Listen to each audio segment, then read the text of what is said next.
સુરત શહેરના અમરોલી કોસાડ આવાસમાં રહેતા 57 વર્ષીય મૂળ બિહારના હમીદા ખાતુનની ગળે ટૂંપો આપી હત્યા કરી પ્લાસ્ટિકના કોઠાડામાં ભરીને ફેંકી દેવાયેલી લાશ ગઈકાલે 11 માર્ચ અમરોલી કોસાડ આવાસ નજીકથી મળી આવી હતી. પોલીસની પ્રાથમિક તપાસમાં પારિવારિક કલેશમાં જ હમીદા ખાતુનની હત્યા કરાઈ હોવાની આશંકા હતી.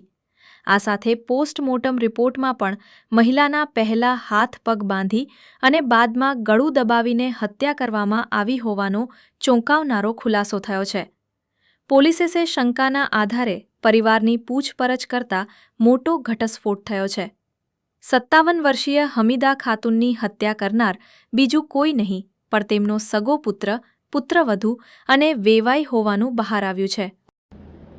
ગઈકાલે સવારે 11 વાગે અમરોલીના કોસાડ આવાસમાં H2 મંદિર હનુમાનજીના મંદિર પાસેથી એક કોથળામાંથી કર્મચારી જે સફાઈવાળા હતા એમને સવારે એક કોથળો મળ્યો જે વજનમાં વધુ લાગતા જે ચેક કરતા અંદરથી એક ડેડ બોડી મળી આવેલી હતી અને હાથ પગ એક 50 થી 55 વર્ષની ઉંમરની લેડીના હાથ પગ બાંધેલા હાલતમાં મળી આવી હતી અને આ અનડિટેક્ટ મર્ડરનો ગુનો પ્રાથમિક દ્રષ્ટિએ લાગતો હતો.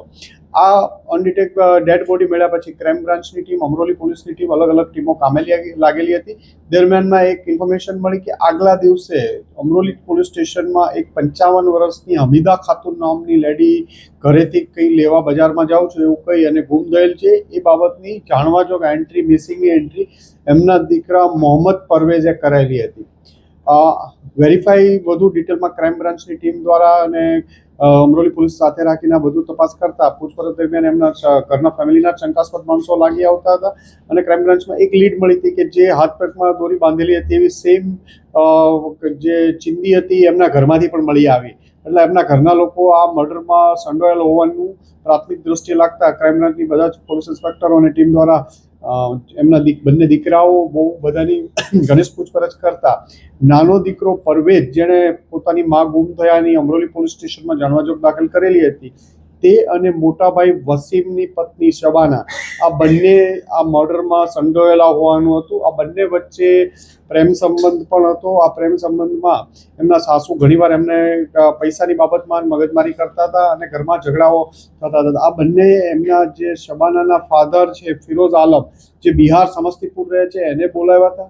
આ ત્રણેય ભેગા મળી ગળું દબાવી દીધું, હાથ પગ બાંધી અને પોટલામાં નાખી અને લાશનો નિકાલ કરવા બીજે દિવસે સવારે આગલા દિવસે 10 તારીખે મારી એક દિવસ ઘરે રાખીને પછી બીજે એક દિવસે બપોર પછીના સમયમાં ઘરમાંથી બહાર ફેંકી અને ફિરોઝ આલમ બિહાર વાપસ જતો રહ્યો હતો.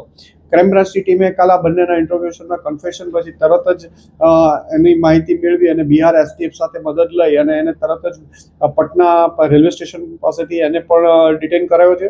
ક્રાઇમ બ્રાન્ચની અને અમરોલી પોલીસની એક ટીમ બિહાર પહોંચી એની પણ કસ્ટડી હમણાં મેળવી લેશે. આમ આ ગુનાના 3 આરોપીઓ શબાના જે મરનારની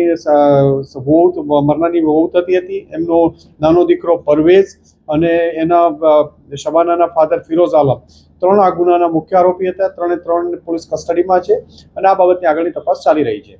કેમેરામેન સેનલ વિરાણી સાથે વિશાલ છેઠા, માનવ પ્રભા ન્યૂઝ, સુરત. અમારા વિડીયોની નવી અપડેટ મેળવવા માટે સબસ્ક્રાઇબ કરો માનવ પ્રભા ન્યૂઝ ચેનલને. બેલ આઇકન ક્લિક કરો લેટેસ્ટ વિડીયો સૌથી પહેલા મેળવવા માટે.